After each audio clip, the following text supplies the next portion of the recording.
In today's video, I'm going to teach you how to configure multi-currency in Zoho CRM. If your business operates across regions, this setup lets your team create deals, quotes, and invoices in local currencies while keeping your reports consistent in a single base currency.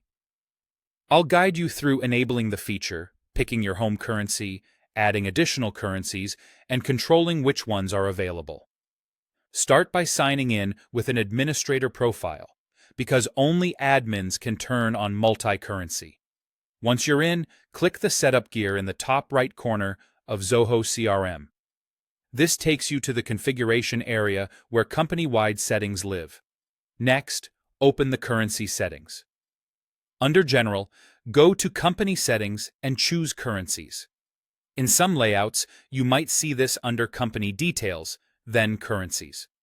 If multi-currency hasn't been enabled in your account, this page will prompt you to activate it by selecting a home currency. Your home currency is the backbone of the configuration. Every exchange rate you enter will be defined relative to this currency, and most organization-level reporting will roll up to it. Take a moment to confirm the correct choice here, ideally aligning with your accounting system and primary financial reports.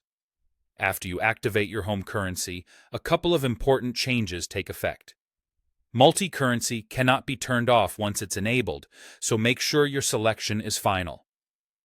Also, the old locale currency field under Company Details is replaced by the multi-currency configuration. From this point on, your organization will use the multi-currency framework across modules like deals, quotes, and invoices. Now add the other currencies you need. In the Currencies tab, click Add Currency. In the pop-up, choose the currency you want to support, then set the exchange rate relative to your home currency.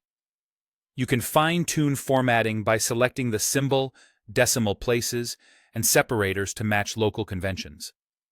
When you're happy, click Save. For accuracy, source exchange rates from a reliable financial reference and review them on a schedule that matches your business cadence. Keep in mind that some Zoho CRM editions limit the number of currencies you can add, so plan your list accordingly. Finally, manage availability by activating or deactivating currencies. Active currencies appear when users create new records, while deactivated ones are hidden from new entries but preserved for any existing records that already use them. This means you won't lose data if you pause a currency. You can always reactivate it later. Before deactivating, confirm that no current deals or quotes need that currency and let your team know about the change. With these steps, your CRM will handle multi-currency smoothly, keeping local transactions clear and company-wide reporting consistent.